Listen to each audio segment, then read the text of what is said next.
गंदम पॉलिसी ने नया रुख इख्तियार कर लिया। खरीदारी मुहिम में उल्टी गंगा बहने लगी। बहावलपुर डिवीजन से जब्त की गई गंदम का स्टॉक खरीदी गई गंदम से 2 गुना हो गया।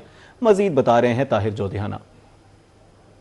हुकूमत पंजाब की गंदम खरीदारी पॉलिसी और उस पर अमल दरामद देखकर सर चकरा गया है और अकल हैरान रह गई है, क्योंकि खरीदारी मुहिम जब से शुरू हुई है तो अब तक सिर्फ 3000 मैट्रिक टन गंदम बहावलपुर डिवीजन से खरीदी गई है और जो पकड़ी हुई गंदम है वो खरीदी गई गंदम से ज़्यादा हो चुकी है। और इस वक्त पूरे बहावलपुर डिवीजन से जो पकड़ी गई गंदम है वो 6000 मैट्रिक टन तक पहुंच चुकी है। तो जो पॉलिसी जिस मकसद के लिए बनाई गई थी वो नाकाम हो गई, लेकिन जो पॉलिसी नहीं बनाई गई थी उसके तहत गंदम की खरीदारी जो है वो कामयाब होती नज़र आ रही है। और जो मार्केट ज़राए हैं, जो प्राइवेट लोग हैं जिनसे गंदम और जिन व्यापारियों से पकड़ी जा रही है, उनका इस हवाले से यही कहना है कि हुकूमत जो है वो इंतकाम ले रही है और मार्केट का मैकेनिज़्म जो है उसको क्रश कर रही है। और बहावलपुर डिवीजन के अलावा बाकी तमाम पंजाब की यही सूरत हाल है। जिस तरह से पकड़ धकड़ की जा रही है तो जो खरीदारी मुहिम है वो तो मुकम्मल बंद हो गई है, लेकिन पकड़ धकड़ के जरिए जो गोदाम भरने की कोशिश की जा रही है